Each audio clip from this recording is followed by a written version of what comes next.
বুলি নহয়, বহুত দিনৰ পৰা আমাৰ ৰৌতা সমষ্টিত UPPLত যোগদান হৈ আছে। আমি এনেকুৱা ঢোল বজাই কোনো এনেকুৱা যোগদান কাৰ্যসূচী লোৱা নাই। আজি বহুত অন্য জনগোষ্ঠীৰ পৰা আমাৰ UPPL দলত যোগদান হ'বলৈ আহিছে। তেখেতসকল নিজৰ ইচ্ছামতে ৰৌতা সমষ্টিত যে অন্য দলে জিকিব নোৱাৰে, ৰৌতা সমষ্টিতে মানে UPPL দলে জিকিব, তেখেতসকল আজি খুব নিজৰ ইচ্ছাৰে UPPL দলত যোগদান কৰিব আহিছে।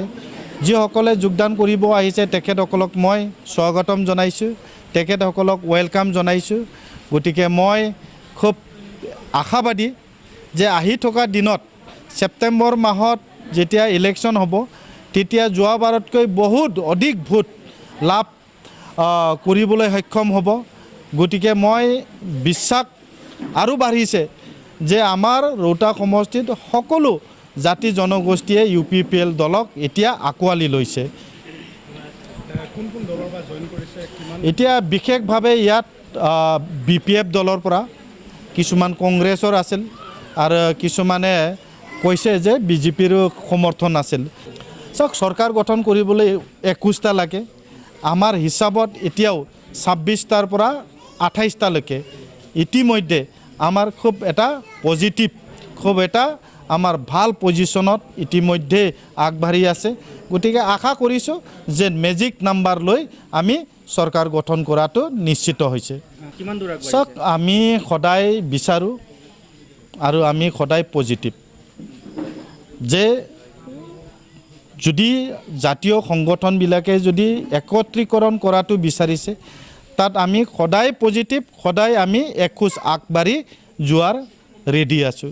গতিকে আমাৰ UPPL দলৰ পৰা মোৰ ব্যক্তিগত মন্তব্য যে মই ক'ব বিচাৰোঁ যে এই যদি প্ৰক্ৰিয়া, সেই প্ৰক্ৰিয়া যদি ছাকচেছ হয় মই সুখী হ'ম আৰু আমি জাতিৰ কাৰণে এই BTR অঞ্চলটোৰ কাৰণে কাম কৰিবলৈ ওলাই আহিছোঁ।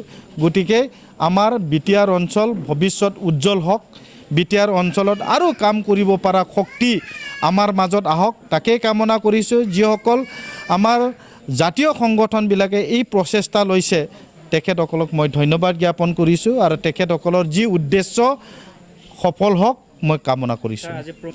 BTR ইতিমধ্যে হৈ গ'ল আৰু BTR হোৱাৰ পিছত ইতিমধ্যে আমাৰ শোণিতপুৰ, বিশ্বনাথ আৰু গহপুৰৰ ভোটাৰসকলে BTRত ভোট দিব। গতিকে BTR হৈছে যিহেতু তেখেতে চিফ নহয়, সেই কথা তেখেতে নিজৰ মুখেৰে আজি কি স্বীকাৰ কৰি লৈছে, ঘোষণা কৰি লৈছে। গতিকে ৰাইজ বুজি পালে যে BTR মানে প্ৰমোদ বড়ো ডাঙৰীয়াৰ নেতৃত্বত চৰকাৰ গঠন হ'ব। BTC হ'ল অতীত। গতিকে তেখেত অতীত হৈ গ'ল, তেখেত মুখৰ পৰা যি বাক্য ওলাল, গতিকে মই তেখেতক ধন্যবাদ জ্ঞাপন কৰিছোঁ। তেখেত আৰু ভৱিষ্যতে কেতিয়াও চিফ নহয়, সেই কথাটো তেখেত মুখৰ পৰাই যিহেতু ওলাল, মই তেখেতক ধন্যবাদ জ্ঞাপন কৰিছোঁ।